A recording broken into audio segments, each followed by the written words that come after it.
Hello friends, welcome to our channel. Today we're going to take a look at another horrible case with you. The case of Charlotte Mulhall.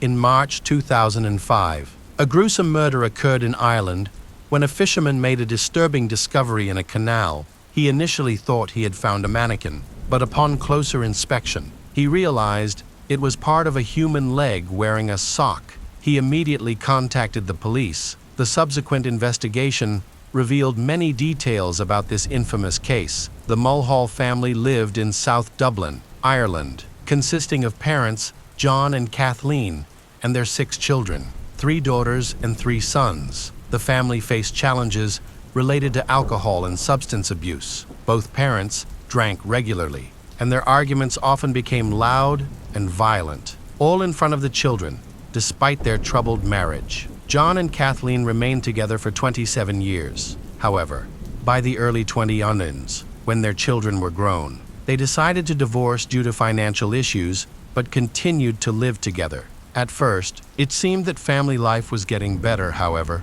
in 2002, Kathleen introduced her new boyfriend, Farah Swala Noor, who was 14 years her junior.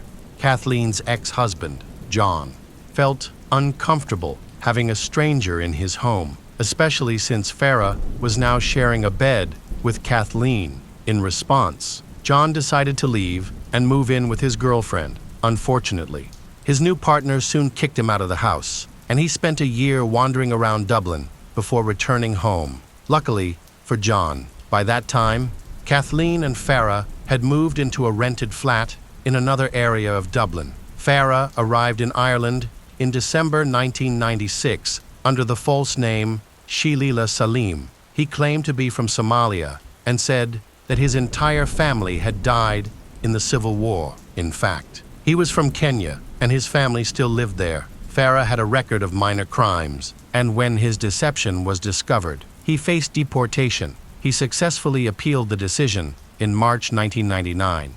He married a Dublin resident, and they had a child together, which enabled him to obtain Irish citizenship after naturalization. Farah left his wife and began living a chaotic life, relying on odd jobs and petty theft to make ends meet. Farah had a violent past, including an incident in which he abused a mentally disabled Chinese woman, although she bore him a son. Farah escaped punishment for his actions. Reports suggest he harbored a deep hatred for women. In 2002, Farah met Kathleen, and they began a tumultuous relationship.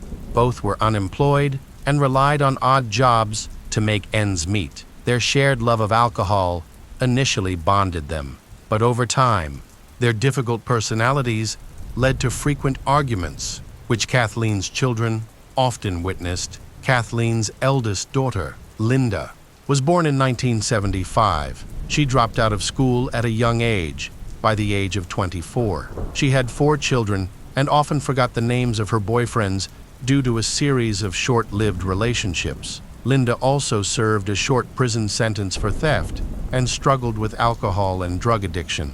Linda's younger sister, Charlotte, had her own legal troubles, with around 7 convictions for theft, property damage, escort services, and other misdemeanors. Like Linda, Charlotte also struggled with serious addiction issues. The other siblings also had their own legal problems, and none were considered positive role models. On Sunday, March 20, 2005, Linda invited Charlotte to her apartment. While they were talking in the kitchen, Charlotte suggested that they start celebrating her birthday, which was the next day. At first, Linda refused because she had been abstaining from alcohol for 3 weeks to regain custody of her children, who were in a shelter. However, the temptation to drink became too strong, and half an hour later, they opened a bottle of hard liquor to start the birthday celebration. A few hours later, the sisters decided to visit their mother and her partner,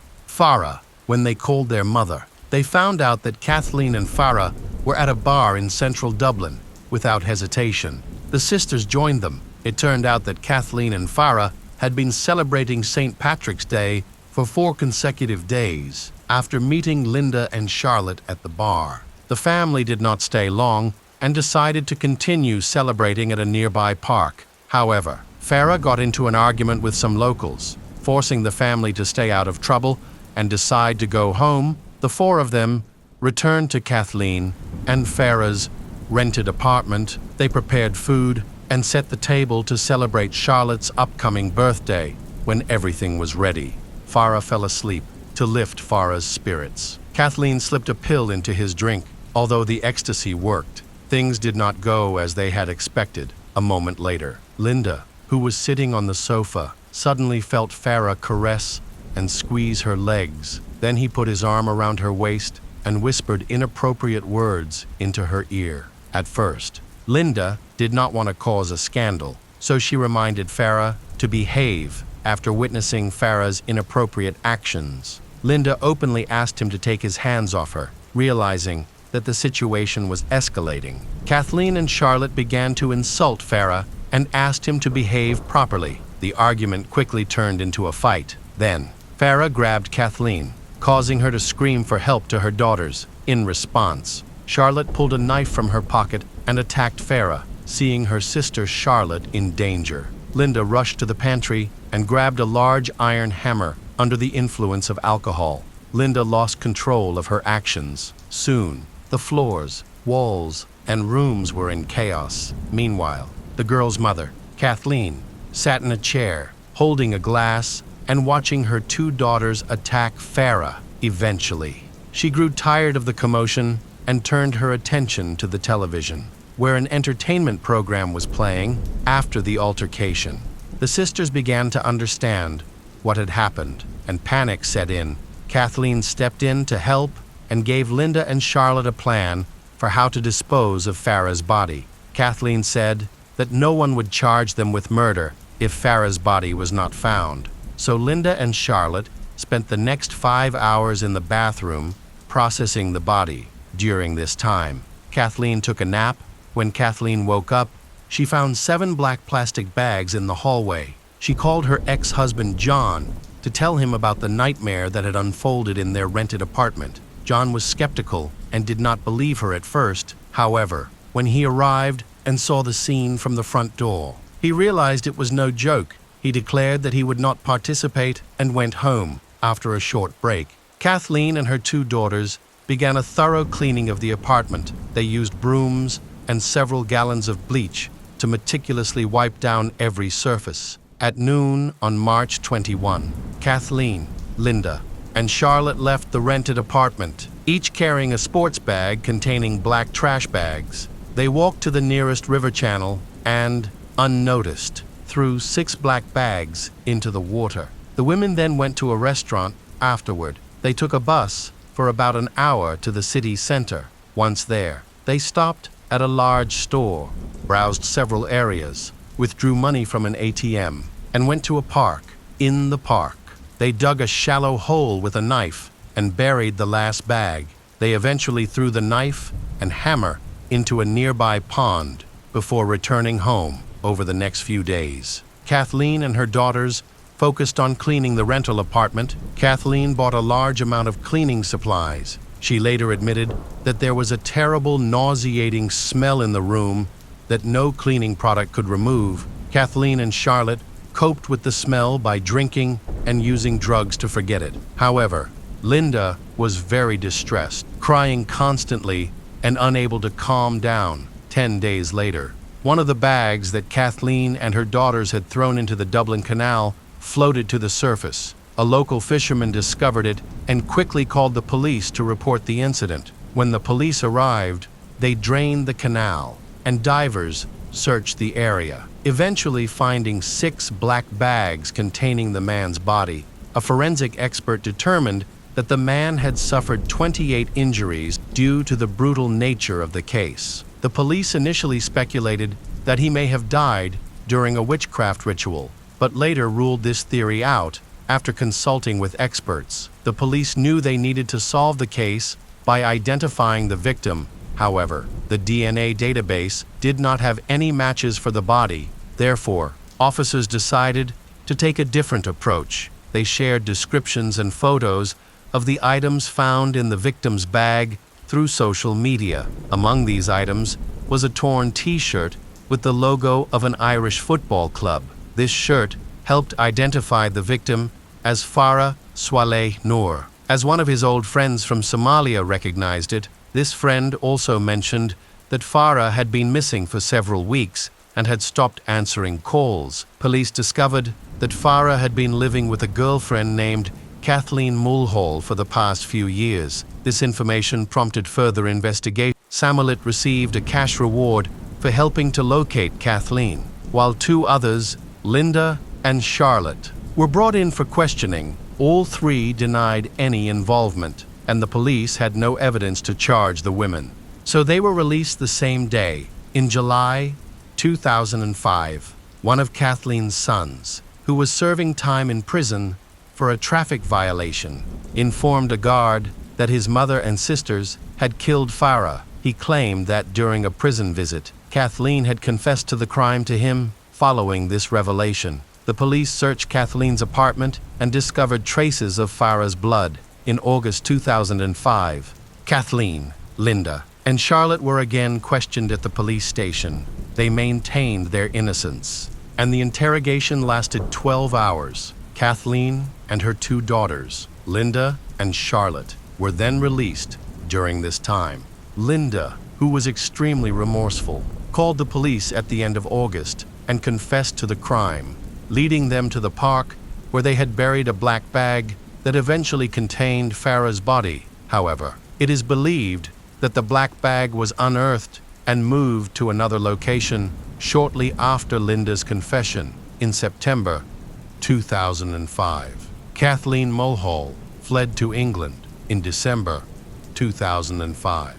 Linda and Charlotte were arrested and charged with murder shortly afterward. Their biological father, John, who was looking after the four children on his own, died. It is believed that he had nothing to do with the crime. Linda and Charlotte's trial began in October 2006, with Linda facing a charge of manslaughter and Charlotte charged with attempted murder. During the trial, both women claimed they acted in self-defense, maintained their innocence, and stated that they were trying to protect their mother. After a brief deliberation, the jury found Charlotte Mulhall and Linda Mulhall guilty. The judge sentenced Linda to 15 years in prison, while Charlotte received a life sentence. It was reported that both sisters had exhibited poor behavior while incarcerated in a women's prison in Dublin. One day, Linda injured her hand and spent several weeks in the hospital. Charlotte attracted media attention after a photograph was released of Charlotte attacking a male prisoner. The incident led to increased security measures at all prisons in Ireland, and Charlotte was subsequently transferred to a higher security facility in Limerick. Kathleen Mulhall's story began when she fled Ireland in September 2005 and assumed a new identity in the UK. However, in January 2008, a reporter discovered her location and reported her to the police. As a result, Kathleen was forced to return to Ireland, where she faced numerous charges. She confessed to helping her daughters dispose of their bodies and clean their apartment. In May 2009, Kathleen was sentenced to 5 years in prison, but was released after serving only 2 years. After her release in October 2011, she returned to the UK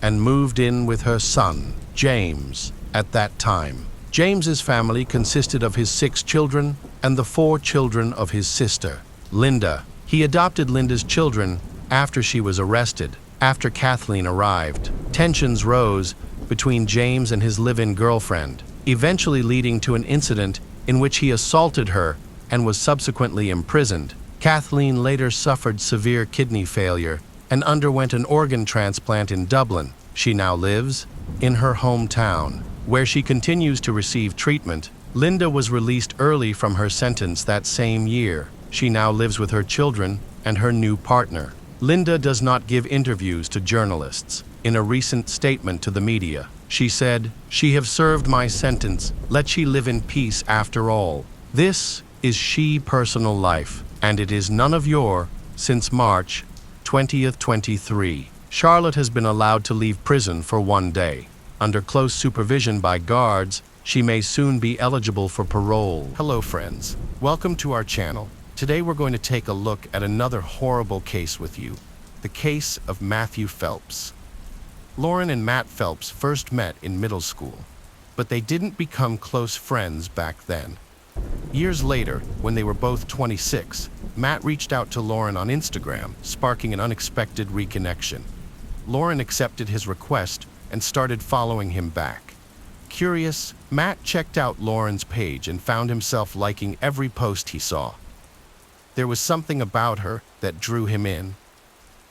As they started talking and texting daily, Lauren and Matt discovered they shared many common interests, including a love for Harry Potter, Star Wars, and other geeky stuff. Their conversations were filled with laughter and excitement, and their friendship quickly grew into something more. One of the things Lauren found particularly appealing about Matt was his strong faith. Having grown up in a Christian household, Lauren valued her relationship with God, and she was relieved to find that Matt felt the same way. Their shared beliefs and values brought her comfort and peace. To the outside world, Lauren and Matt seemed like the perfect couple, deeply in love and filled with joy and happiness. Everyone around them thought they had found their soulmates, and it was only a matter of time before Matt proposed to Lauren. However, Lauren's father was not convinced. He had always been protective of his daughter and was worried about her well-being and safety. The thought of her marrying someone he barely knew filled him with concern. After the engagement, their loved ones threw a party to celebrate the exciting news. Lauren was over the moon and wore a stunning white dress. But things took an unexpected turn when Matt's mother arrived, also wearing white. It was clear that she was not happy about her son's decision to marry Lauren, and her actions were seen as an apparent act of disrespect towards her.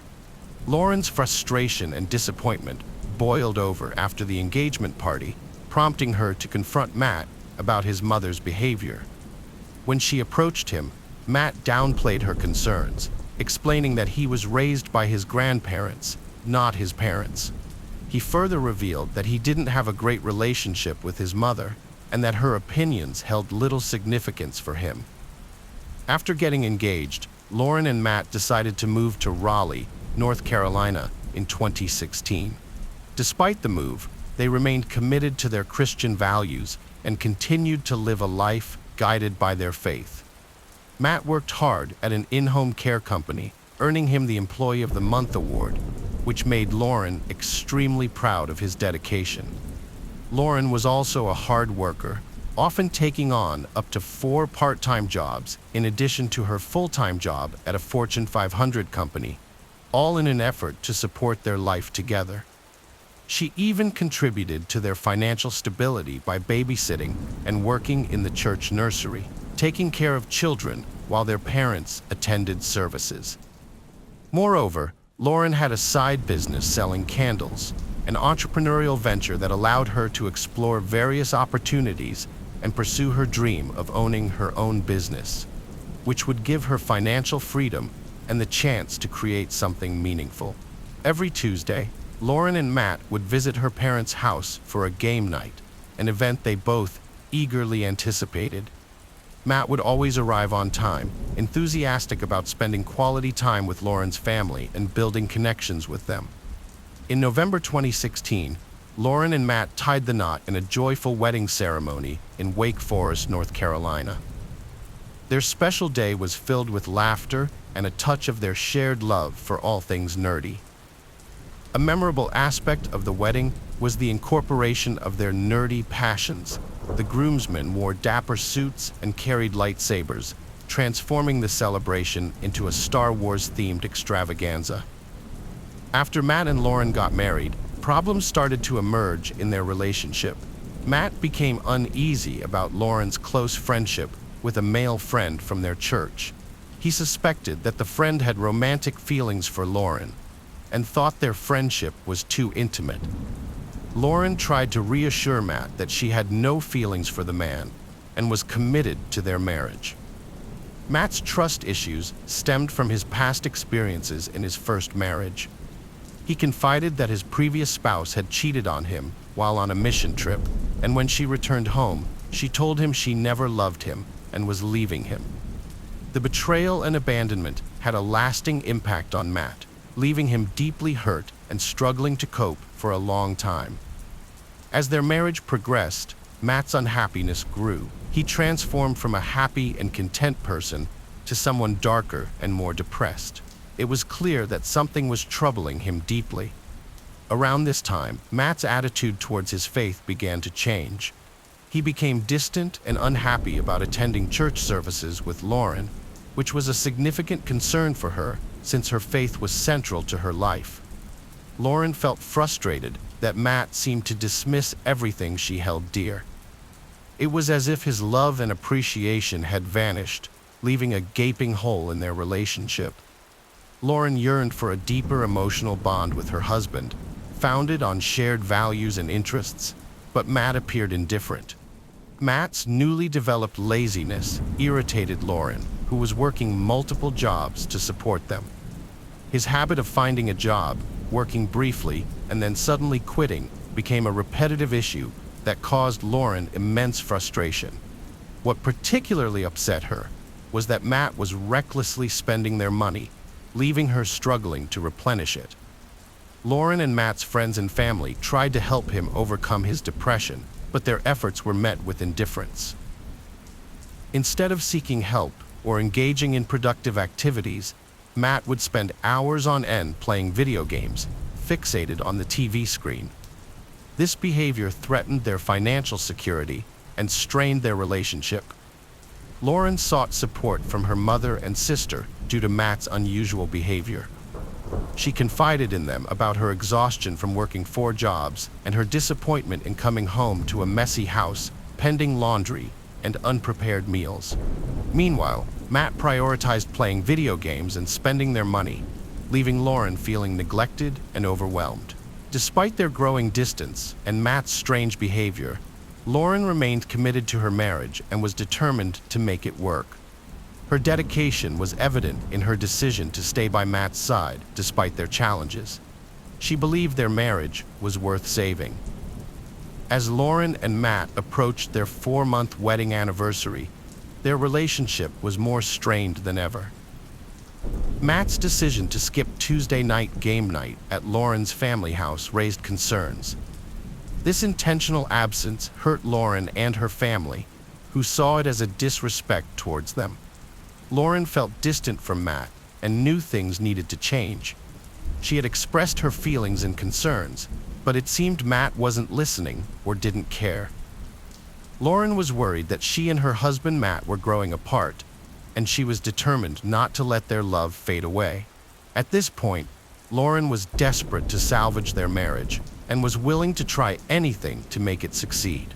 When Matt suggested they take a road trip to Bowling Green, Kentucky, to visit his family, Lauren agreed, thinking that some quality time together could help repair their troubled relationship and bring back the closeness they once shared. When Lauren and Matt arrived in Bowling Green, Kentucky, they were greeted with an unexpected surprise. They had decided to take the trip with Matt's mother, her husband, and his parents. However, things didn't go as planned. Despite traveling together, Matt's mother still had not warmed up to Lauren and continued to give her a cold reception. Throughout the trip, Matt's mother maintained a frosty attitude, creating tension among the group. As the trip progressed, Matt's mother organized a family photo shoot and invited Lauren to join in. Lauren was thrilled to be included in an activity by her mother-in-law, hoping this would mark a turning point in their relationship. A few days before the photo shoot, Matt's mother sent Lauren a text, informing her that everyone would be wearing blue. Eager to follow the instructions, Lauren went out and bought 2 new blue outfits, one for herself and one for Matt. She was looking forward to wearing the outfit she had chosen and being part of the photo shoot. When Lauren and Matt arrived at the designated location, they found that everyone except themselves was wearing white. Confused and disappointed, Lauren asked Matt's mother for an explanation. However, instead of admitting her mistake, Matt's mother became upset with Lauren. making it seem as though Lauren had chosen to wear blue on purpose.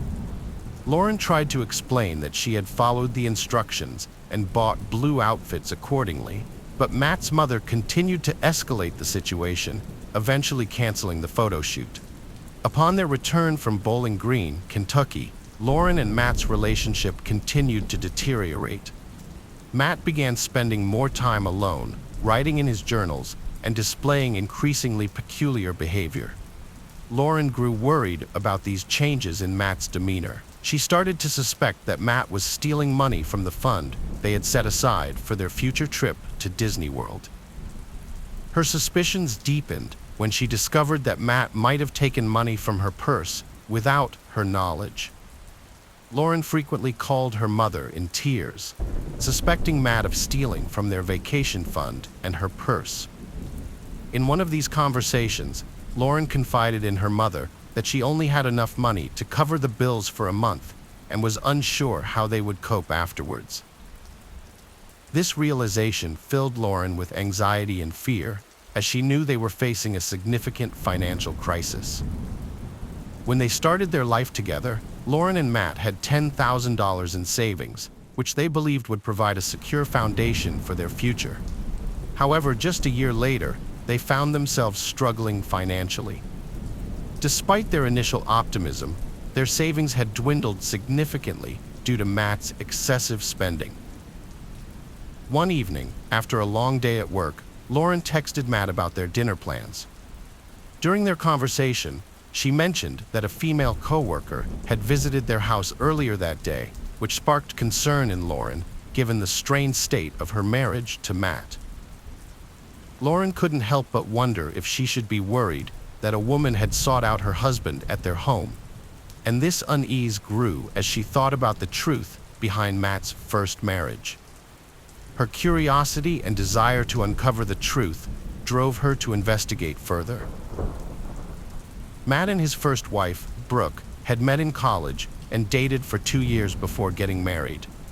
Although Brooke forgave Matt after he confessed to kissing another girl early in their relationship, she later revealed that he had cheated on her again right before their wedding. Despite this, Brooke forgave Matt again and married him. Matt and Brooke's marriage rapidly deteriorated after they tied the knot. A major point of contention was Matt's spending habits, which Brooke claimed were beyond their means. Meanwhile, she worked 40 hours a week to support them financially.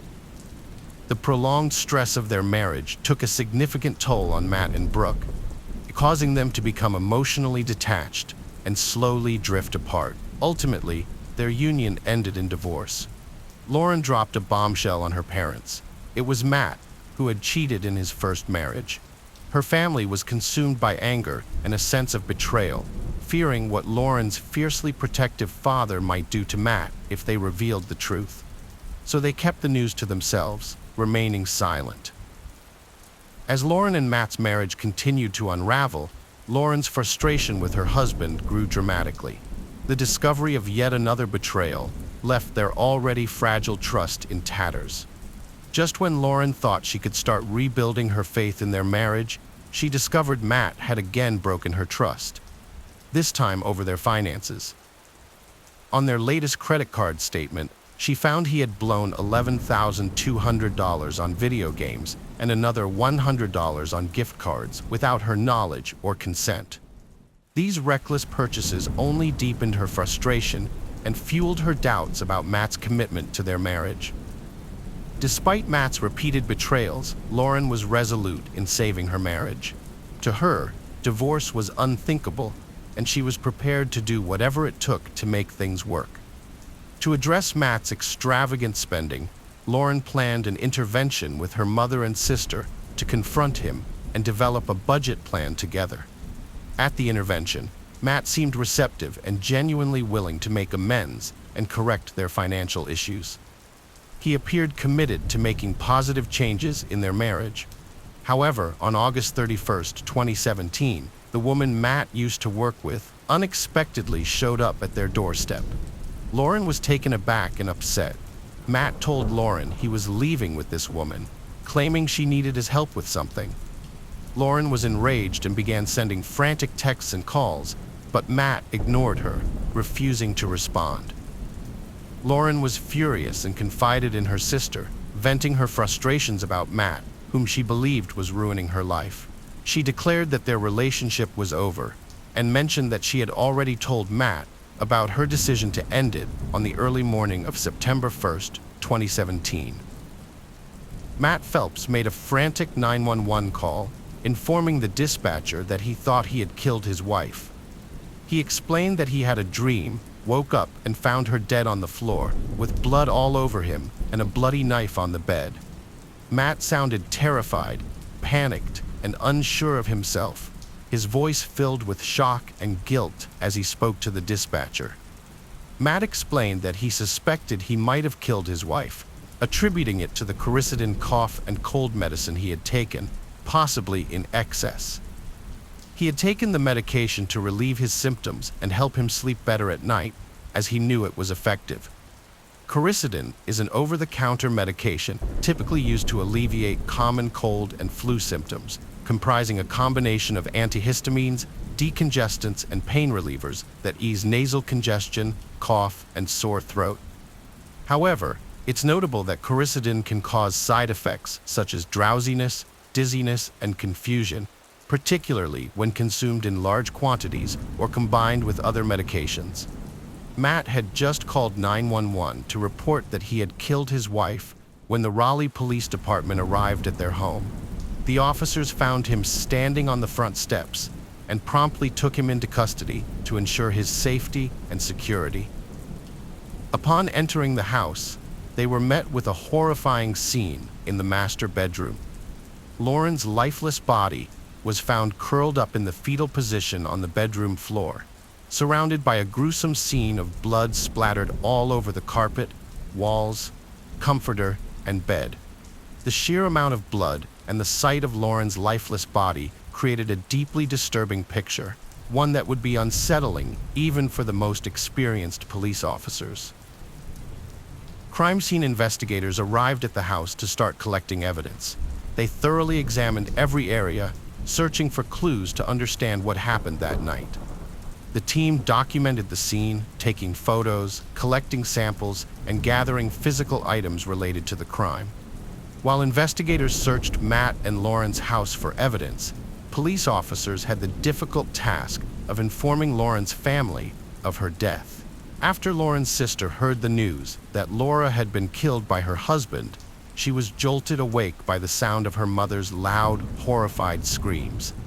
Rushing downstairs, she reached the bottom to find police officers standing at the front door, confirming her worst fears: Laura was dead. At the police station, the officers questioned Matt about his role in the murder of his wife. However, Matt soon asked for an attorney, and the questioning stopped. Following his request, the police took Matt to the hospital to have a blood test, which would determine if he had used quercetin at the time of the murder. Following his blood test, Matt was taken into custody at the county jail, where he was formally charged with murder. In the aftermath of Matt's arrest, the police launched a thorough investigation into his journals and electronic devices, seeking any additional evidence that might shed light on his motivations for killing his wife. Officers found a disturbing pattern in Matthew's internet history before Lauren's death. He'd researched codeine and its mix with alcohol. They also discovered a secret Instagram account glorifying death, the devil, and American Psycho, with violent anti-Christian posts contradicting his aspiring pastor persona. Matt's toxicology report showed that he had a small amount of cold medication in his system, but not enough to cause hallucinations. This finding supported the idea that Matt was in control of his actions and not under the influence of any substances when Lauren died. Lauren's autopsy revealed that she was asleep on her side when Matt stabbed her. He initially stabbed her on her side, then rolled her over and stabbed her multiple times in the face. The autopsy also found that Lauren tried to fight back, with wounds on her arms suggesting she attempted to defend herself. In total, she suffered 123 stab wounds. On October 5, 2018, Matthew Phelps pleaded guilty to first-degree murder in the death of his wife Lauren. He was sentenced to life in prison without parole. During the sentencing hearing, Phelps apologized to his former in-laws, calling himself a monster and acknowledging that his actions were senseless and unjustified. Lauren's mother told the court that Lauren was beautiful inside and out, and that Matthew Phelps' actions had forever changed her life. Hello friends, welcome to our channel. Today we're going to take a look at another horrible case with you, the case of Christy Shawn. Christy Maria Shawn Cody was born on September 3, 1976, in Madrid, Spain, to American military parents. Due to her father's duties as a U.S. Air Force soldier, the family frequently relocated, following him to various European countries before eventually returning to the United States. Shawn began her education in New Orleans, Louisiana, but the family soon moved to Texas, then Illinois, and later spent several years in Latin American countries. Although this nomadic lifestyle presented challenges, it also allowed her to develop valuable skills, such as speaking multiple languages and experiencing different cultures. However, during her teenage years, Shawn struggled to adjust to new environments, make friends, and settle into new social circles.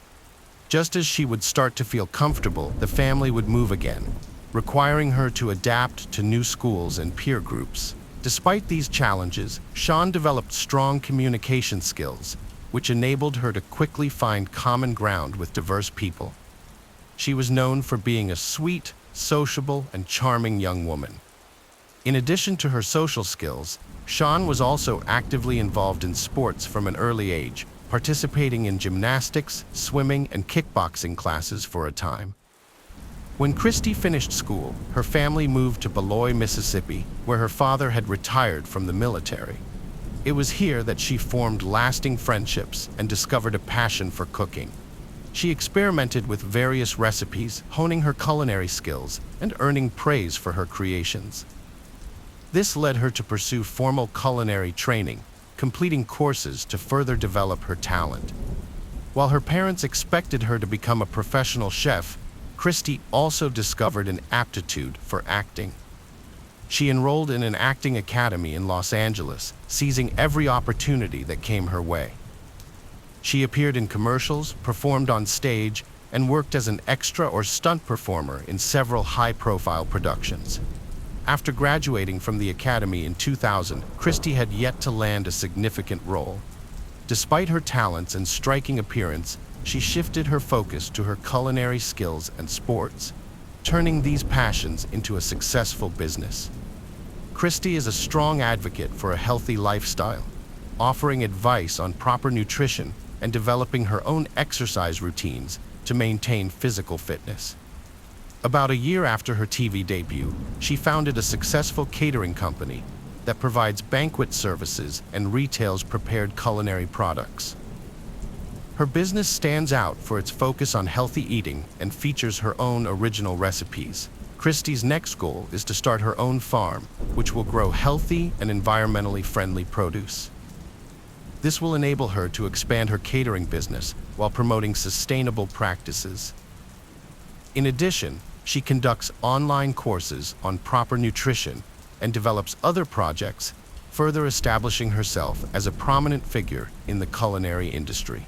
In 2012, Christy had a fateful encounter on TV when she met Joseph Timothy Cody, a casting director known as JT, at a studio in Los Angeles. At the time, Christy was auditioning for a culinary show, and JT was responsible for selecting participants and actors for various high-rated projects. There was an instant connection between them.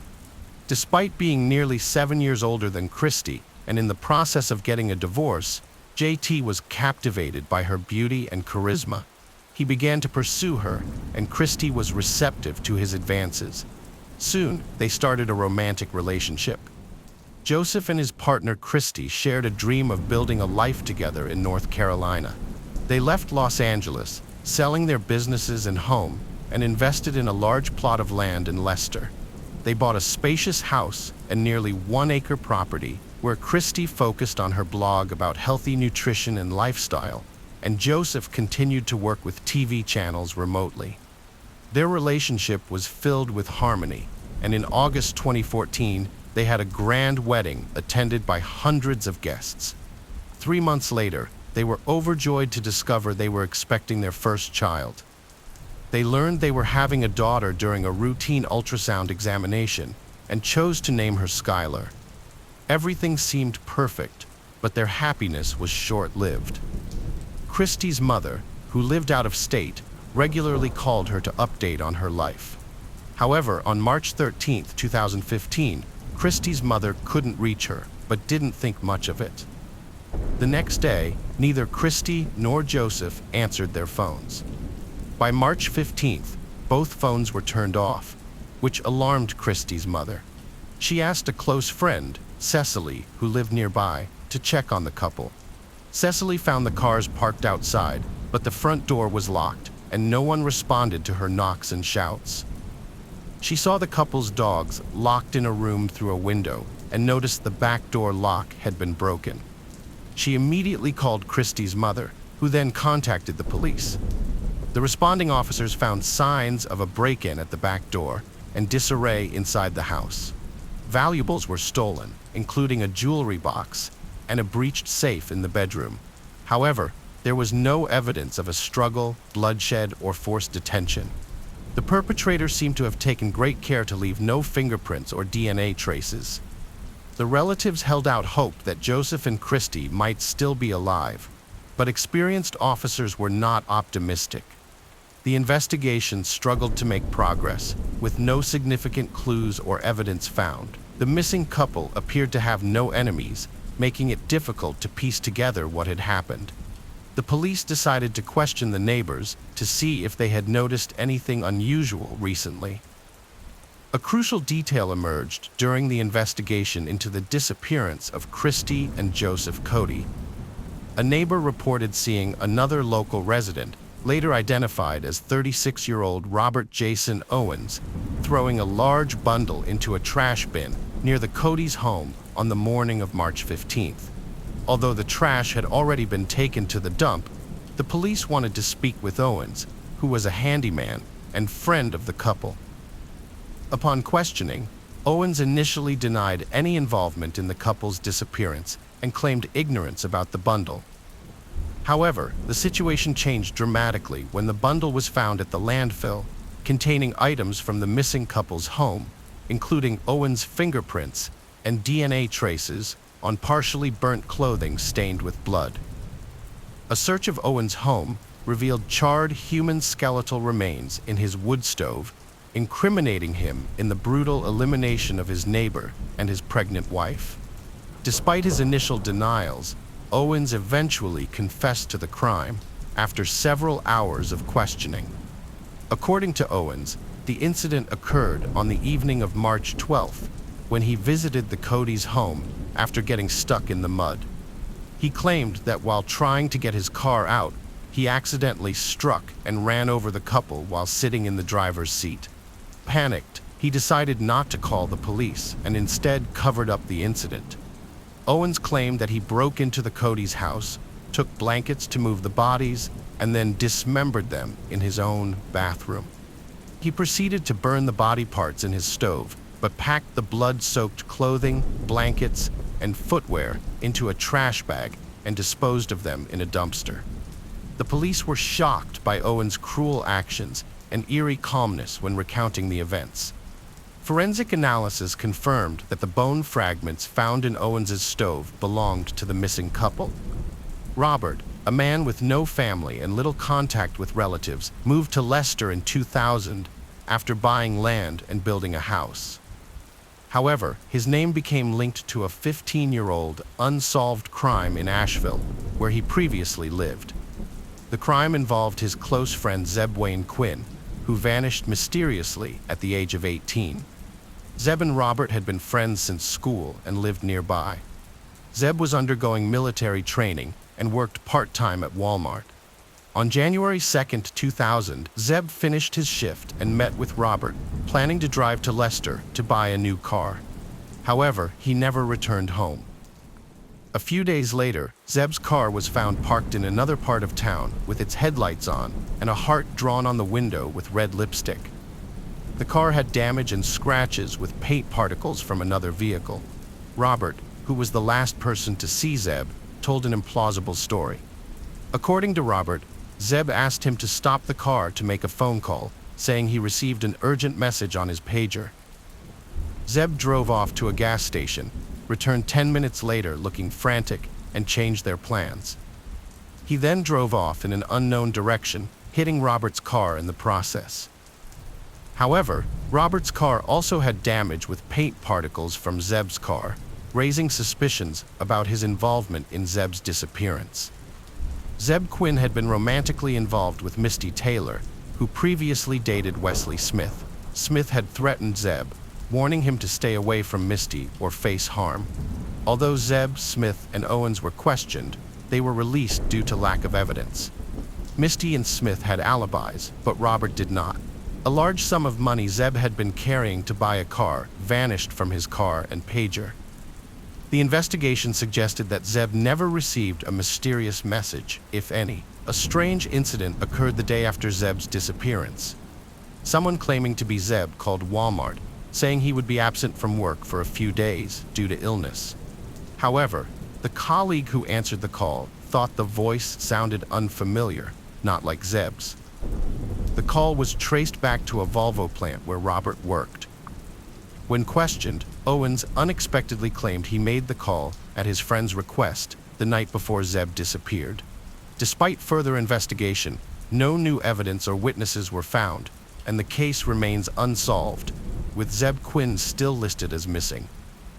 15 years after the events, Owens was questioned again, suspected of being involved in his friend Zeb Quinn's disappearance.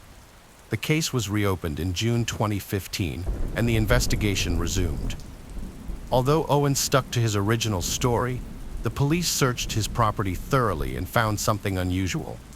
In a concrete slab on Owens' property, they discovered a hidden cavity containing small, heavily charred human bone fragments. Unfortunately, the remains were too damaged for DNA analysis, so it was impossible to confirm whether they belonged to Quinn. A neighbor's statement added another surprising detail.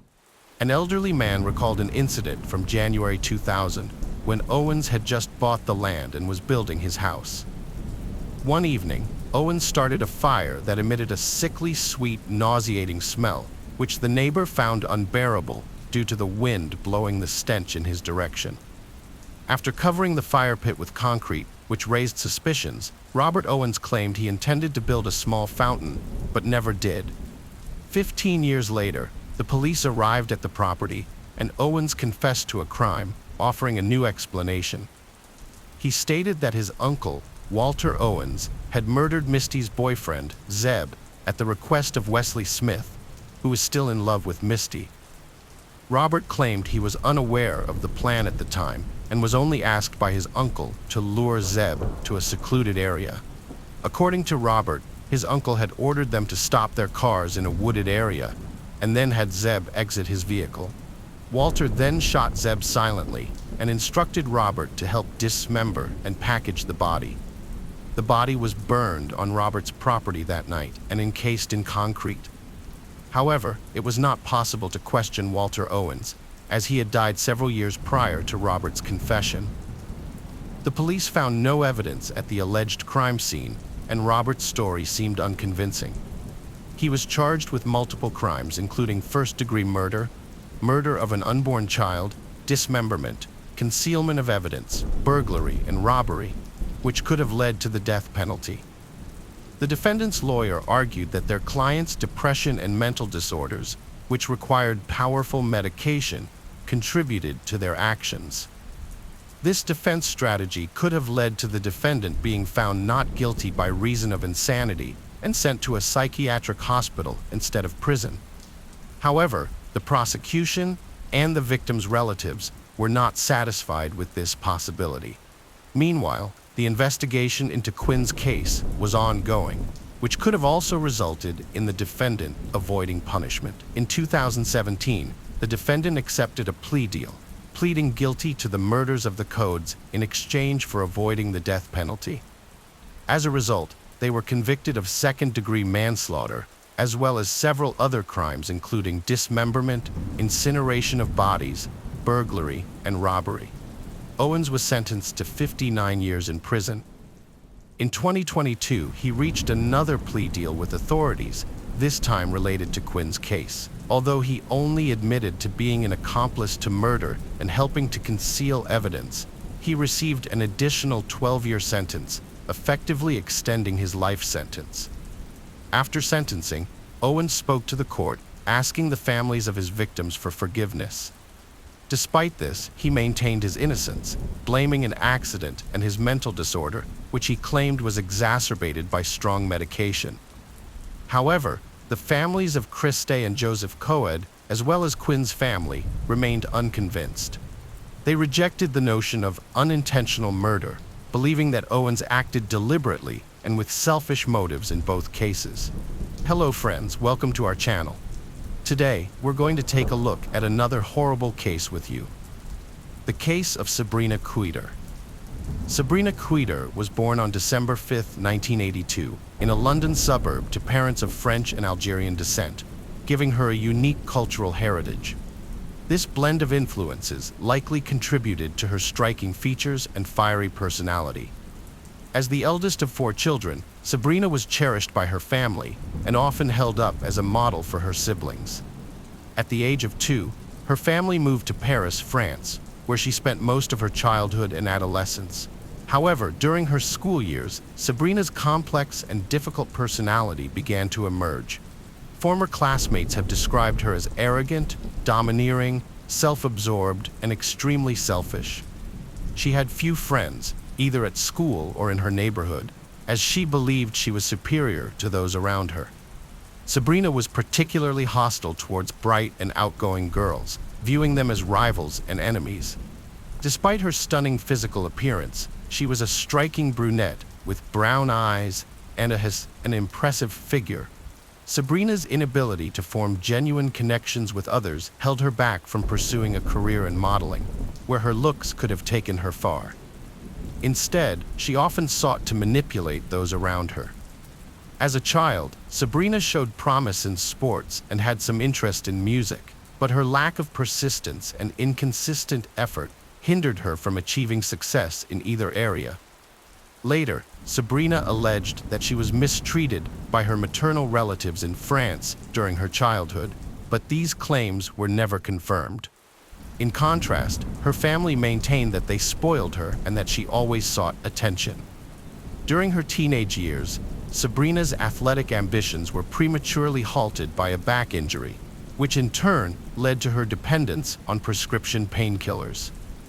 In an attempt to obtain these drugs illegally, she was arrested and received a warning from the police. Sabrina was extremely self-absorbed, constantly craving attention and admiration for her appearance. She firmly believed that her future would be filled with luxury, glamour, and interactions with celebrities, and was even convinced she was born to be a star.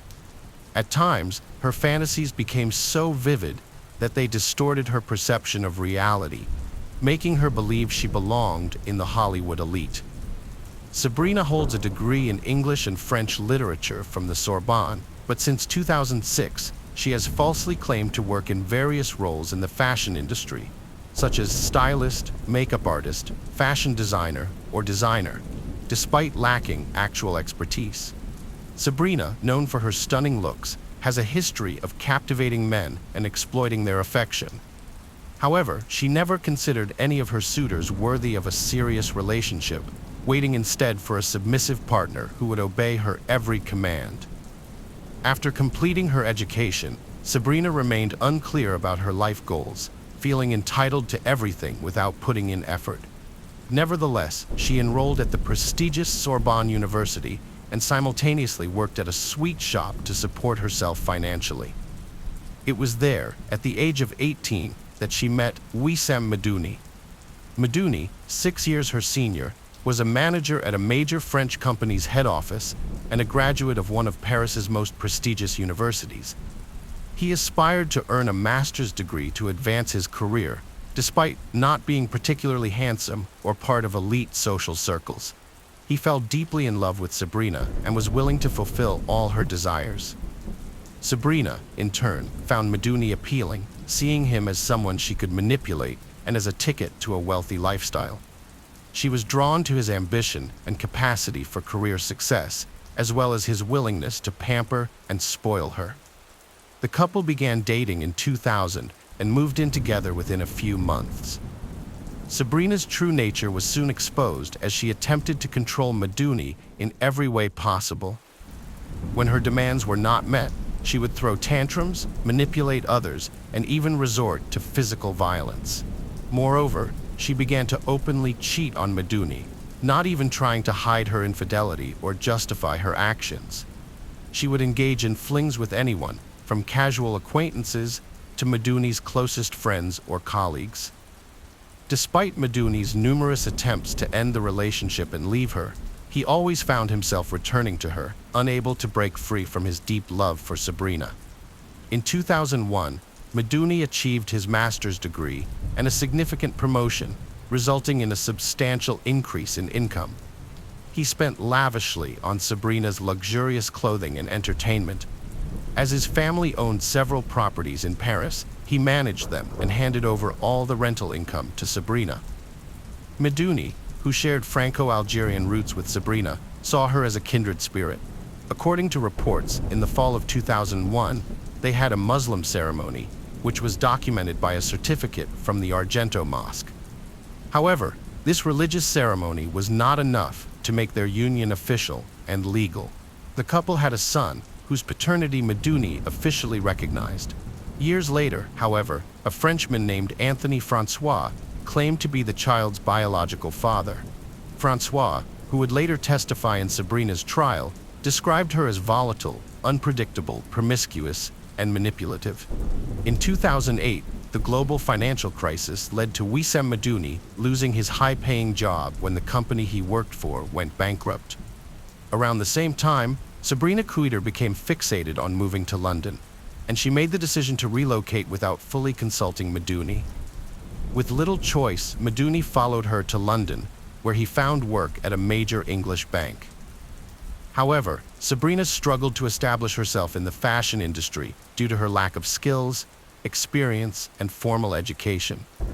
Over time, she had to lower her expectations and took on various jobs, including working as a nanny, in a call center, at a cafe, and even attempting network marketing. Sabrina's pursuit of love and success took an unexpected turn when she revived her teenage passion for music and added musician and composer to her credentials. Despite her enthusiasm, Sabrina faced challenges finding professional opportunities in the music industry. She attended numerous auditions and social events, hoping to make valuable connections. Sabrina met Mark Walton, a famous musician and songwriter, at an event. Mark was one of the founding members of Boyzone, a well-known Irish boy band. After leaving the group, he became a successful producer and music mogul, working with artists like Jennifer Lopez, Jessica Simpson, and Lady Gaga. By 2016, his net worth had exceeded $1 billion. To Sabrina, Mark was the perfect person to meet, her key to a world of fame and luxury. She impressed Mark with her beauty and charisma, and he fell in love with her at first sight. As their relationship progressed quickly, Sabrina made an effort to be pleasant and endearing, eventually ending her relationship with Meduni as she saw a promising future with Mark. Mark's previous relationship and child didn't deter Sabrina, and soon the couple moved in together, living in a luxurious house in an upscale London area. Mark covered all the expenses, including the rent for the lavish house Sabrina had chosen. For several months, Sabrina lived the luxurious life she had always dreamed of, socializing with celebrities, attending elite events, wearing designer clothing, and even appearing in glossy magazines. Sabrina found it difficult to manage Mark because she was afraid of losing him. Her inability to control her nature eventually led to jealousy towards every woman around Mark. Over time, Sabrina's demands grew, and she began to crave more gifts and luxury. Mark tried to please her by showering her with designer clothes, jewelry, and taking her to upscale restaurants and clubs, but no matter what he did, it was never enough to satisfy her. Sabrina's home had a revolving door of staff and nannies due to her growing paranoia. She suspected them of theft or trying to seduce Mark, which led to a high turnover rate. Her irrational behavior pushed Mark to the edge, and in 2011, he ended their relationship and moved to California, leaving Sabrina with nothing. When Mark left, Sabrina lost the luxurious lifestyle she had grown accustomed to. In an attempt to win him back, she started giving interviews accusing Mark of being violent and abusive. She would call him, crying and begging him to return, even threatening to take her own life, but none of these tactics worked. Realizing she had lost Mark, Sabrina reached out to her ex-partner, Wissam Meduni, whose career was thriving as a bank executive. He forgave her and took her back, still harboring feelings for her. They resumed living together, and soon after reuniting, Sabrina discovered she was pregnant. Sabrina informed Walton, who, through his lawyers, offered to provide for the child and her, offering a monthly allowance. However, Walton requested a paternity test after the child's birth to confirm he was the father. Sabrina's refusal to undergo the test hinted at her uncertainty about the child's paternity, which could have secured her substantial regular payments. Instead of accepting the proposed allowance, Sabrina demanded that Walton double the amount. When Walton refused, she launched a campaign against him. Taking to social media, Sabrina made false accusations that Walton was obsessed with her, extremely jealous of Meduni, and had even threatened them physically. She claimed that Walton had broken into their home, assaulted Meduni, traumatized their children, and sexually assaulted her in violent ways. However, her allegations were unfounded, as Walton had a solid alibi, having been in the United States since their breakup. After Walton sued her for defamation and the police threatened to take action, Sabrina stopped making accusations against her ex-boyfriend. Sabrina settled in Ossembledon, southwest London, with Meduni and their 2 children, and it seemed as though the conflict had been resolved. However, Sabrina, who was not accustomed to managing household chores and found it challenging to care for 2 children, decided to hire a nanny who could also help with the housework.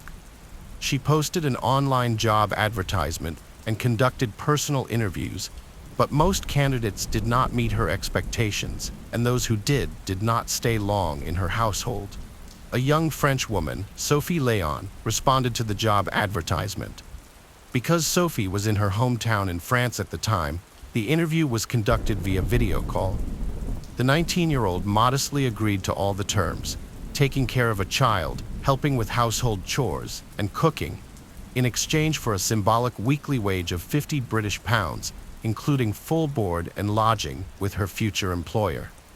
Born on January 7, 1996, in Troyes, a small town between Oise and Sens, Sophie grew up in a humble family.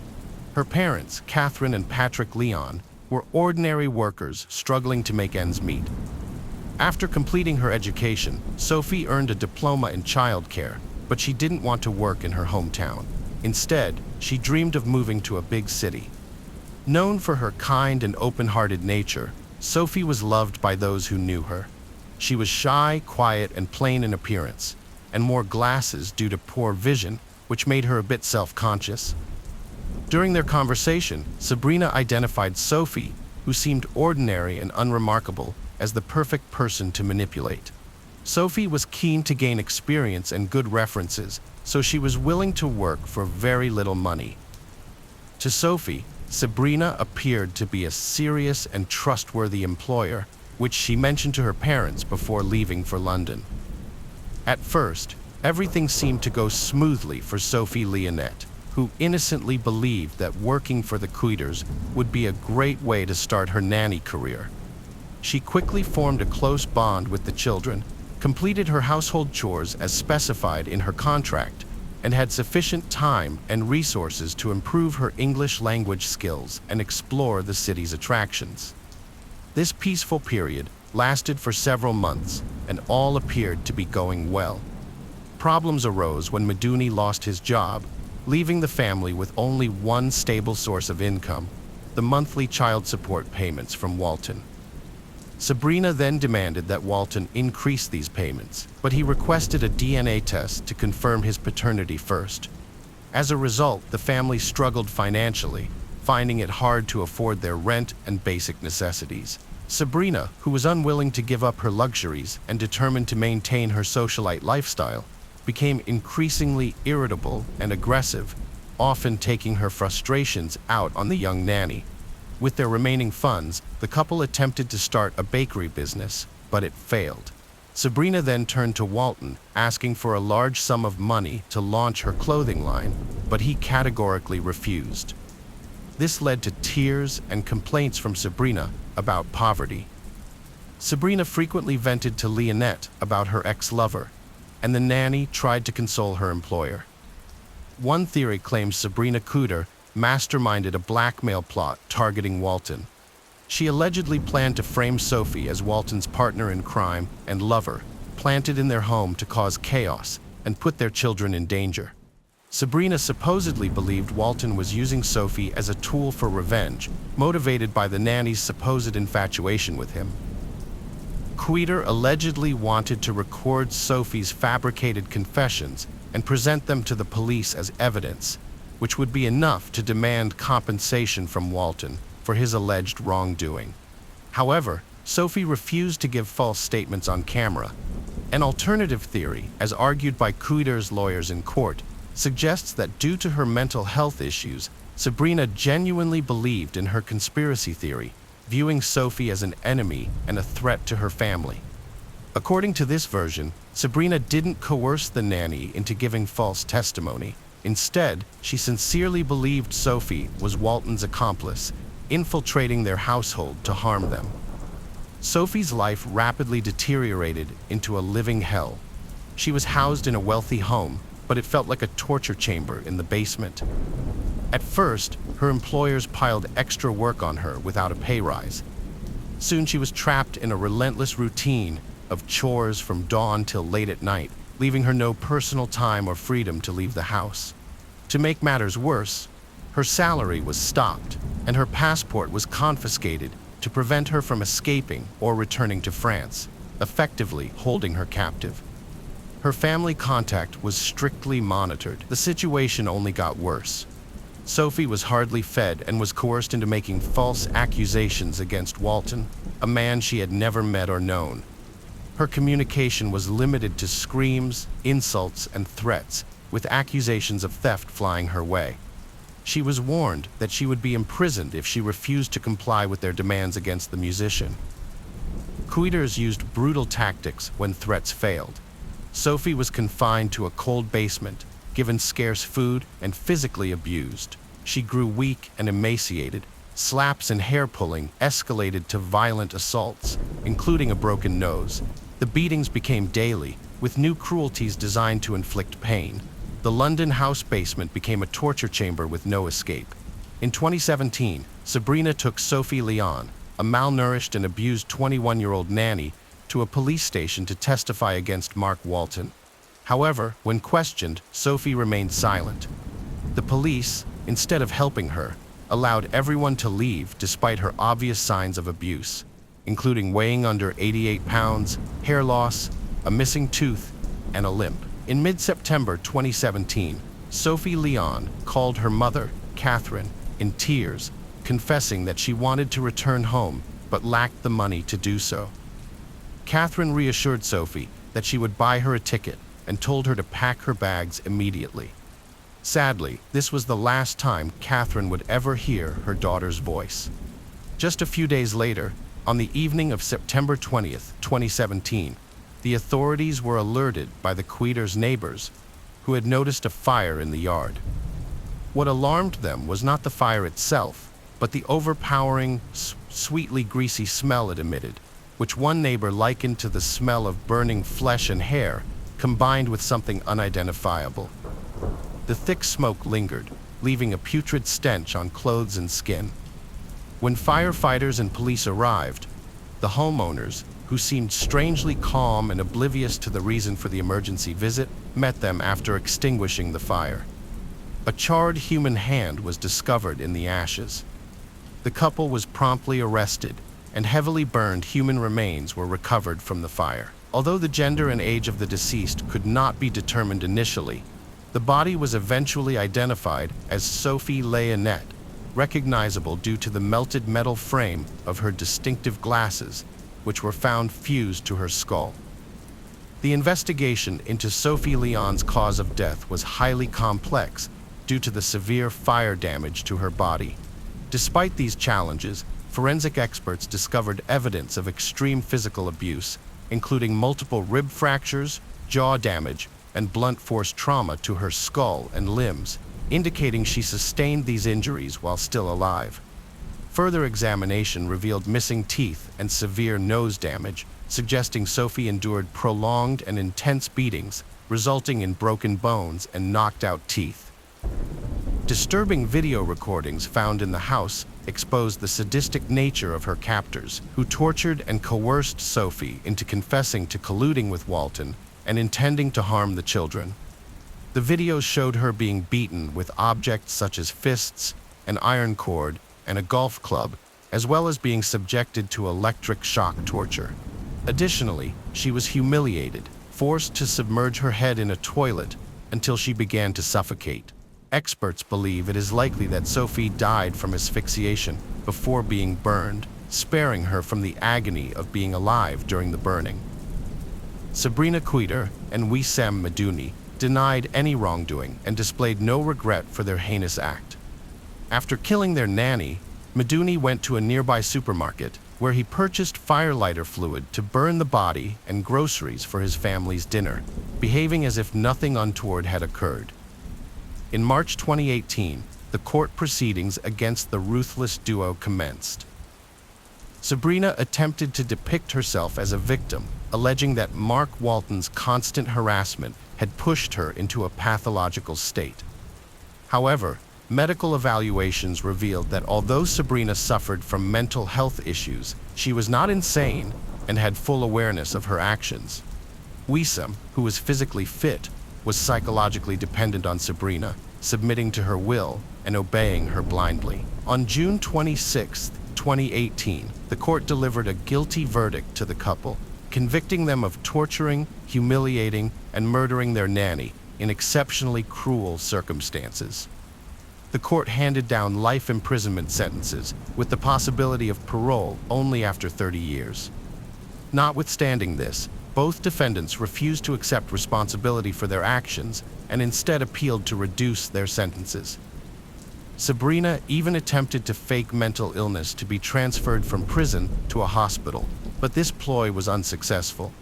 Mark Walton, who attended the trial, was overcome with remorse for his ex-partner's brutal actions, which were driven by a warped desire for his attention and financial gain. He offered his heartfelt condolences to the victims' parents and spontaneously pledged a substantial donation to support the grief-stricken family who had lost their beloved daughter. Hello again, true crime fans. We've got another mysterious case to explore. The case of Christine Belford. On the morning of February 11, 2013, an unknown man opened fire as he approached the victims near the entrance to the courthouse, killing 2 women.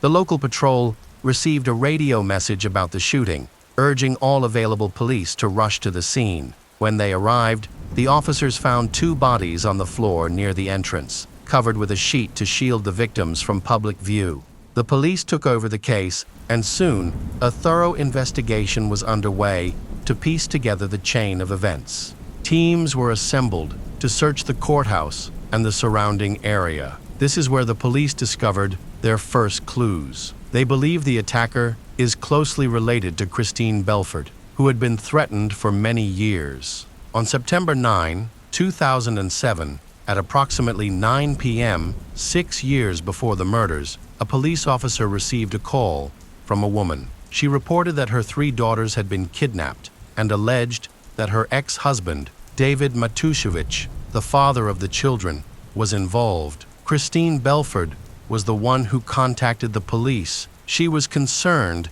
that her ex-husband's mother, Lenore Matusiewicz, was involved. Christine informed the police that on August 26, 2007, David, along with his mother, had picked up their 3 daughters to take them to Disneyland in Orlando, Florida. Although Christine and David were divorced, he had joint custody of the children. He had never been violent or shown any serious problems in the past, so Christine felt comfortable letting him take the children. They left in their trailer for the trip, but weeks passed without any contact from David. He had completely disappeared and never returned the children to her. He also ignored her calls, which worried her greatly.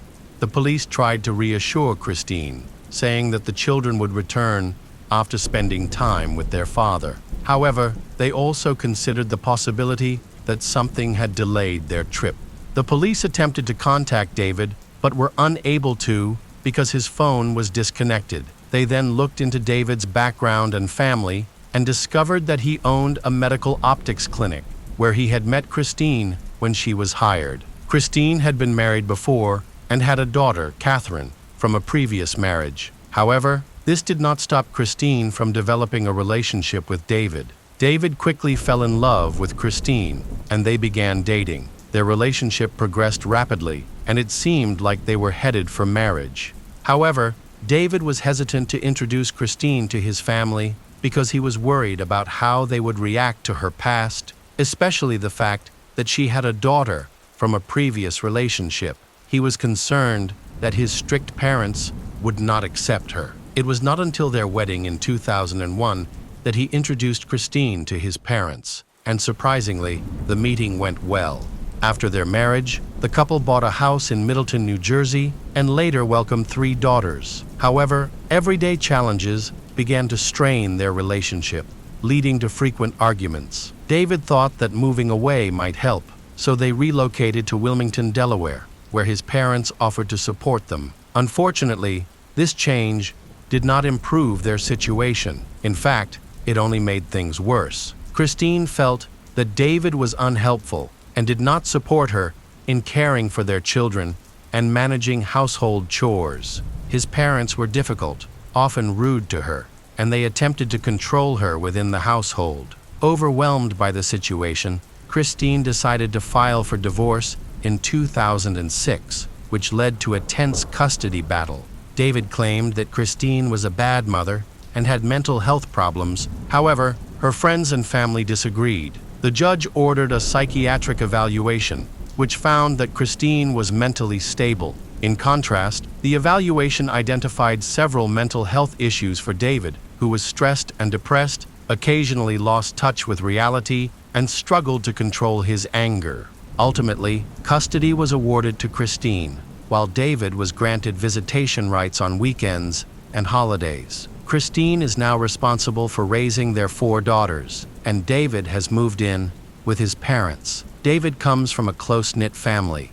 His father, a weapons collector, was previously a police officer but was fired after 4 years for misconduct. He later worked at the post office and drove a bus. David's mother, Lenore, works at a nursing home. At first glance, their family seems close-knit and normal. However, Christine told the police that David's family was obsessed with children and posed a danger to her daughters. She pleaded with the police to intervene for the safety of her children. Some people also voiced suspicions that the family was not normal. It became clear that David's parents were actually selfish, controlling, and aggressive. When the court decided that the children should live with Christine, Lenore became angry and began manipulating her son to pursue a custody battle, employing unethical tactics without hesitation. The police grew suspicious, particularly when Christine went to the police station to present custody papers. Although Christine had been granted custody rights, David and his family were determined to prove that she was unfit as a mother. David continued to seek full custody using dishonest tactics.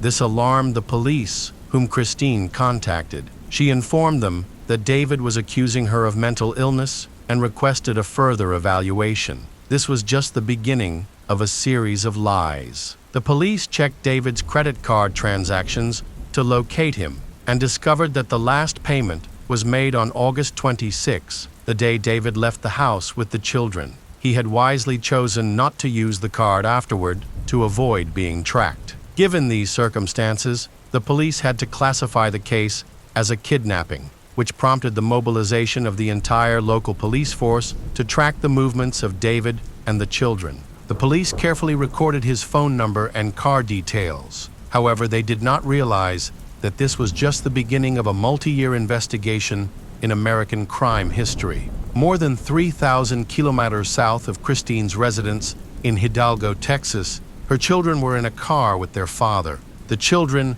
that Christine and the entire city police force were desperately trying to find. David was driving with his mother in the passenger seat. They drove along a regular highway until they turned and headed toward the Mexican border. About a kilometer from the end of U.S. jurisdiction, the fugitives' car stopped at a checkpoint. The officer took their passports, asked how many people were in the car, and noticed children playing in the trailer, laughing and having fun. As everything seemed normal, the officer had no reason to be suspicious. He checked the papers, returned them to David, and allowed the car to pass without issue.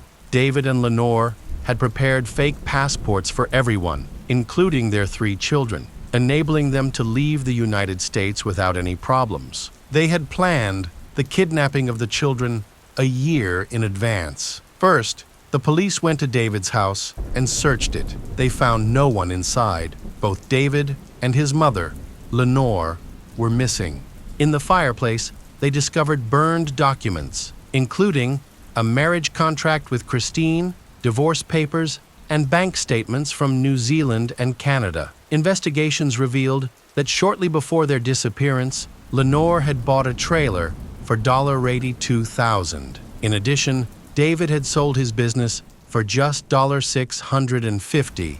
He then took out a $250,000 loan in Christine's name, and the way he did this astounded the police. Now, the fugitives, along with their 3 children, could be anywhere in the world. The investigation into the kidnapping dragged on for months without any clues. During this time, there was no contact from David or the children, as if they had completely disappeared. Meanwhile, David's father and his sister, Amy Gonzalez, claimed during police questioning that they had no knowledge of David and Lenore's plans. However, police found their testimony unconvincing due to numerous inconsistencies. Furthermore, shortly after the children were kidnapped, David's family bought a house and moved to Ed Couch, Texas, about 30 kilometers from the Mexican border. David's family also transferred large sums of money between their accounts, raising suspicions that David and the children may have fled there.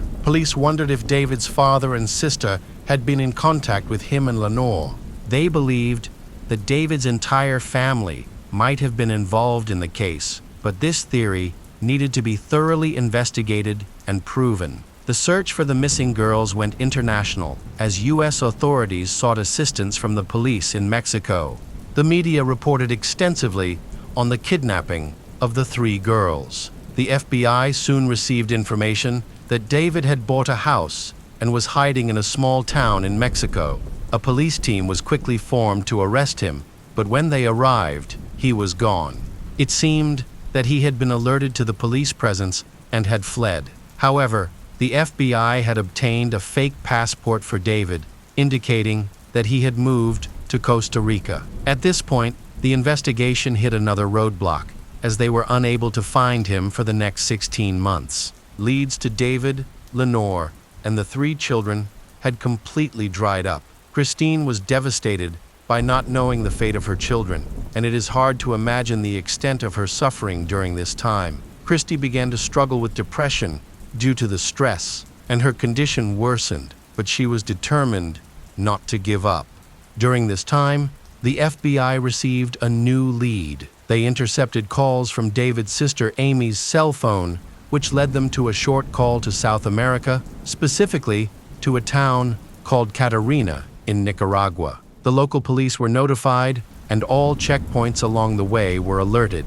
A search for David, Lenore, and the 3 children began. It was discovered that they were living somewhere in the woods. They were using a trailer with Delaware state plates. The challenge arose because this type of trailer is very common in Nicaragua, making it difficult to locate the specific vehicle. As a result, the search process was significantly delayed. The entire police force was urgently working to locate the missing children, as their safety was at stake. For 2 years, there was no information about the 3 girls. On March 13, 2009, a police officer in Nicaragua stopped a car during a routine inspection. The officer was aware of the ongoing search and knew that a suspect was using a similar trailer.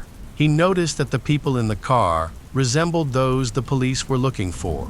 A man named David was driving, with his adult daughter in the passenger seat. When the officer asked David to get out of the car, he produced a fake driver's license. Despite David's protests, the officer insisted that he get out of the car, resulting in David's arrest. That same night, Christine boarded a plane to Nicaragua. After 2 years of separation, she finally had the chance to see her daughters. However, her children had no idea how much they were wanted. At the time of the kidnapping, they were too young to understand what was happening. Their father, David, convinced them that Christine had abandoned them and never loved them.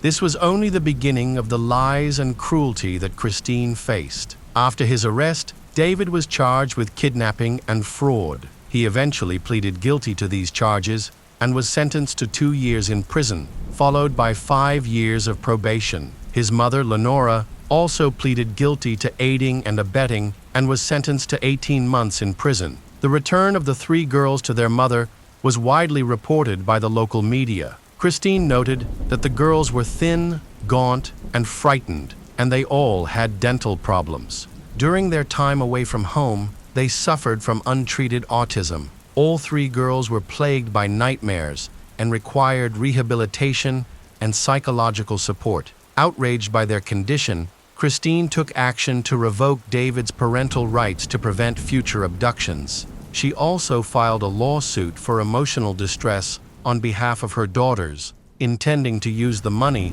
to rehabilitate them after their traumatic experience in the woods. The public supported her. Christine, overwhelmed by the pain she faced, was unable to work. As the situation escalated, Christine's ex-husband, David, was furious at losing parental rights and not being able to see his children. Due to a new lawsuit, he also ran out of money to hire a lawyer.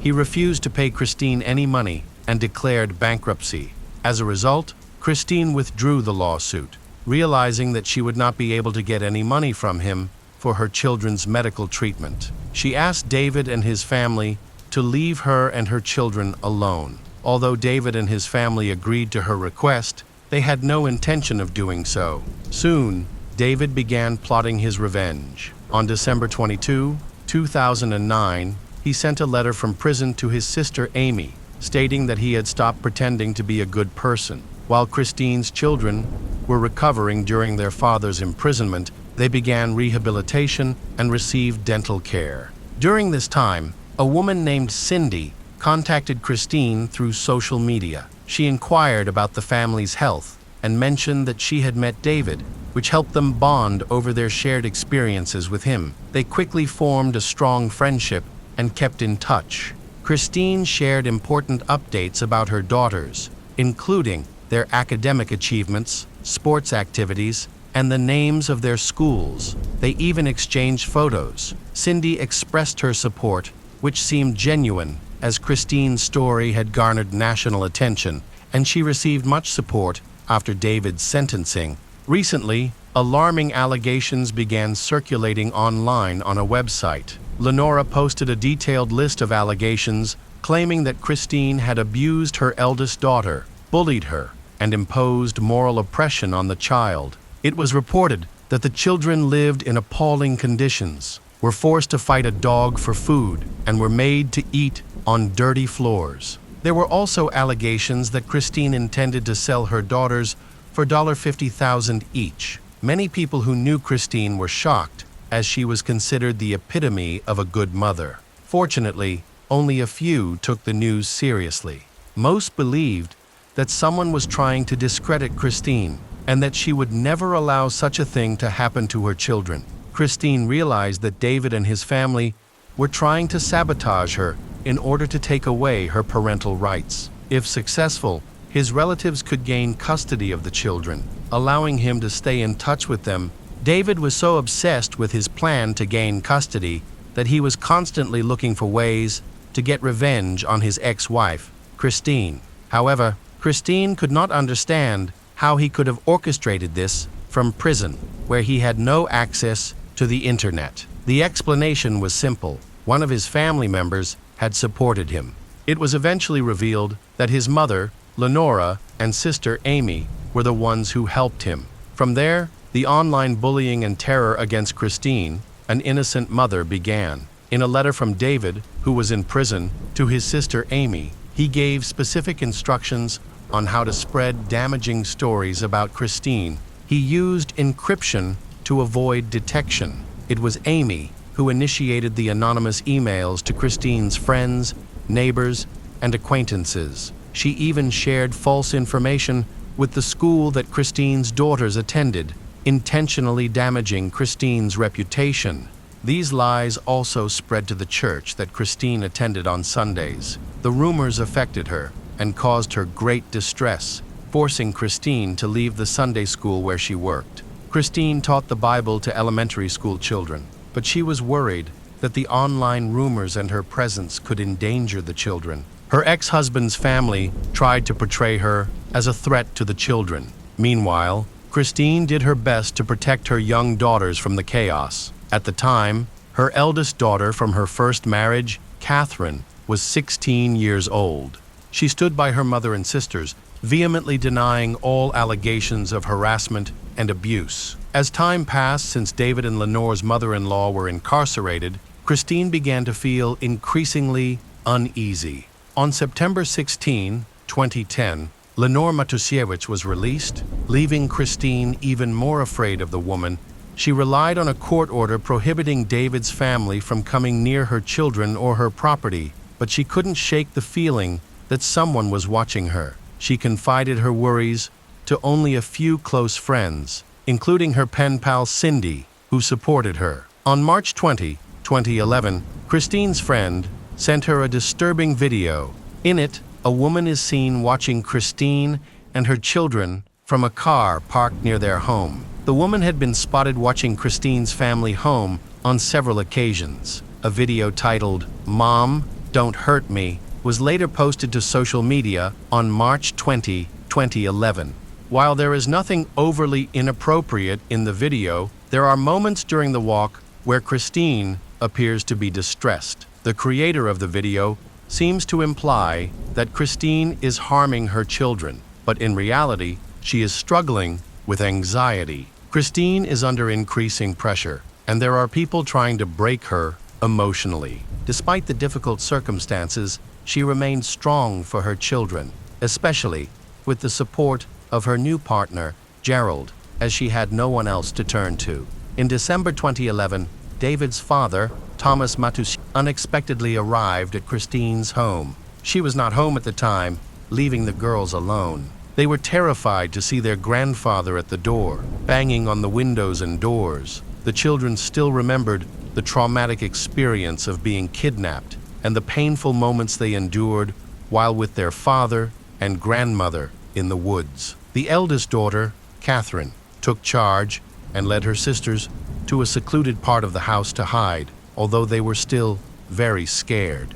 At that time, Christine's new boyfriend, Gerald, arrived at the house. After a brief argument, Gerald succeeded in forcing Thomas to leave. It was clear that David's father was trying to avoid attracting the attention of the police.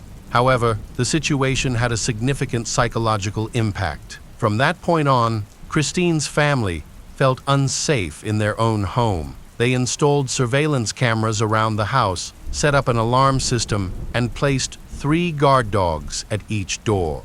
In the older girl's bedroom, they even left a knife for self-defense. Despite these measures, Christine's parents continued to come and monitor the house. To further protect Christine and her children, they felt the need to increase security, but nothing seemed to alleviate their fears. Christine eventually decided to sell her house and move away, finding a place where she and her children could be safe from detection. She put the house up for sale and began looking for a new home, far from the city. Christine confided her worries and plans to move to her pen pal, Cindy, but she did not know that Cindy was David's girlfriend. David not only communicated with his sister Amy, but also with his mother Lenore and his girlfriend Cindy. These individuals were involved in organizing the dissemination of rumors online that affected Christine. Cindy gathered information directly from Christine and shared it with Amy. Despite the claims of how cruel David was, Cindy continued to date him, had feelings for him, and supported him during David's time in prison when she visited him. Cindy eagerly awaited his release, but while he was incarcerated, she wasted no time in gaining Christine's trust at his request. This allowed her to learn all about the address of Christine's house and her family's intentions. Cindy knew the location of the surveillance cameras and their coverage, as well as the plans to sell the property. 4 months before David was released from prison, his family began planning a more sinister attack on Christine's home. Although Christine was unaware of their intentions, she felt that something was wrong. This feeling may have stemmed from the increased activity of David's family around her home. At times, she wondered if she was being paranoid. However, her fears were well-founded. She was indeed being watched and targeted. During this time, Christine confided in several friends and family members about her belief that David's family wanted to harm her. Determined to protect herself, she took action. She created a rope ladder for her daughters and devised an escape plan in case an intruder entered the house. With David's imminent release from prison, she predicted that her family might be attacked. Christine shared her plan with her daughters. If anyone from David's family showed up at their door, she would signal the children to warn them and stop the intruders downstairs, while her daughters would escape to safety using a rope ladder from their second-story window. They had devised a plan and practiced it almost every day during their free time to ensure that they would not make any mistakes in a critical situation. All the girls were thoroughly prepared for the attack.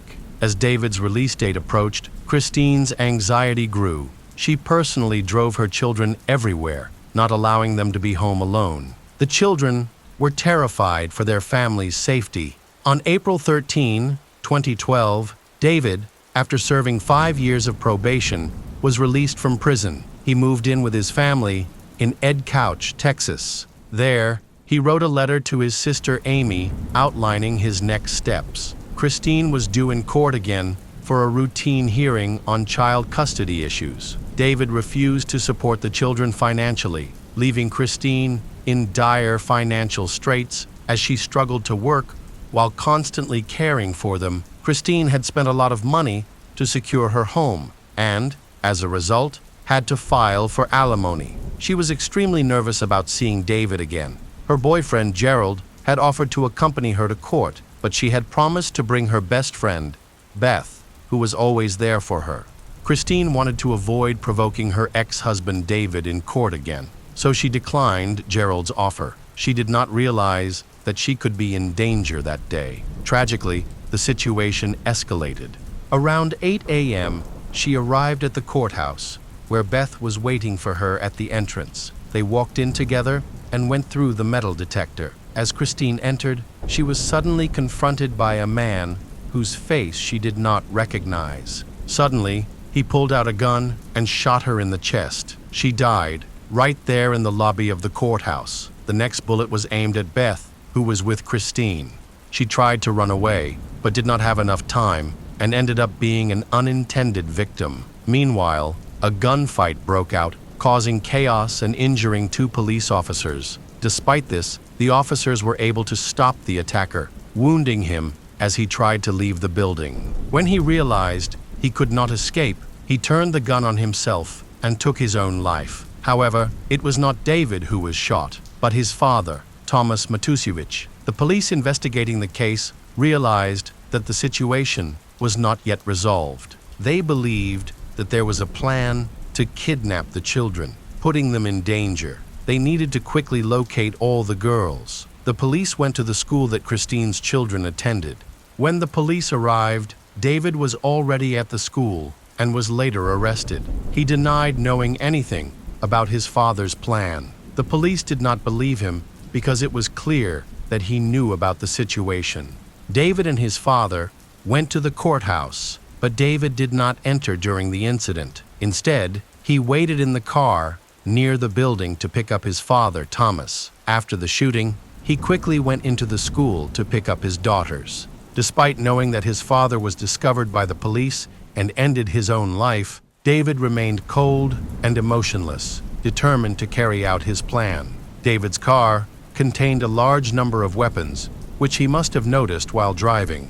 In addition, a red notebook was discovered in the car, containing a detailed list. He escaped the attack only because he was in the car. Lenora and Amy were taken from their Maryland hideout and brought to the police station for questioning. David's mother and sister also claimed that they knew nothing about Thomas's plan.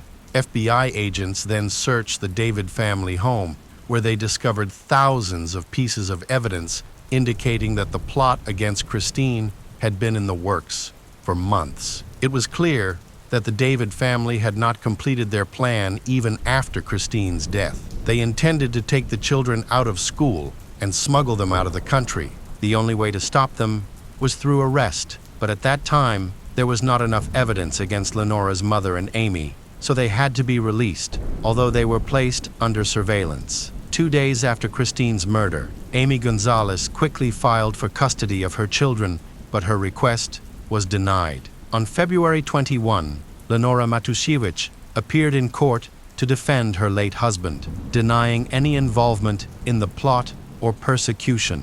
She explained that Thomas had suffered from a meningioma brain tumor, which had caused his behavior to change dramatically. He often acted aggressively, was prone to anger, and struggled to control himself. Lenora claimed that this was why he reacted so violently toward Christine, believing that he had nothing to lose and was trying to protect his son and granddaughter. However, Lenora could not explain why her husband killed Beth, who had nothing to do with the situation. She maintained that she had no knowledge of Thomas's intentions and that he had acted alone. To support her case, Lenora once again accused Christine Belford of being a bad and immoral mother. Knowing that Christine could no longer defend herself against these accusations, Lenora claimed that David's 3 daughters had been repeatedly abused by their mother, and that the daughters had shared this information with her. On August 18, 2013, Lenora recorded evidence of Christine's involvement in the abuse. According to her notes, Amy uploaded a video of Christine to social media. However, this did not support Lenora's actions. Later, both Lenora and Amy were arrested and charged with conspiracy to commit murder, but they did not comment on the situation and maintained their innocence. Preparations for the trial were delayed due to the large amount of evidence that needed to be reviewed. Finally, on June 11, 2015, the trial began.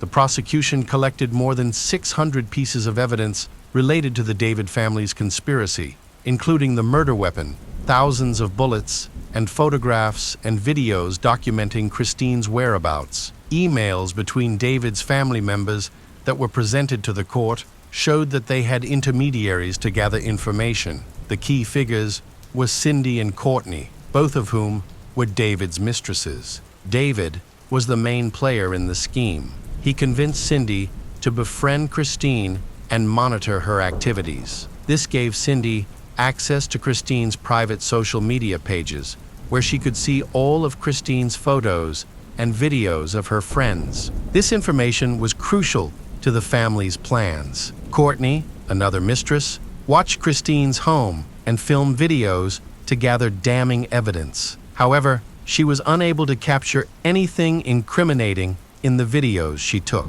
On one occasion, Christine was filmed gently pulling her daughter's hand during a game.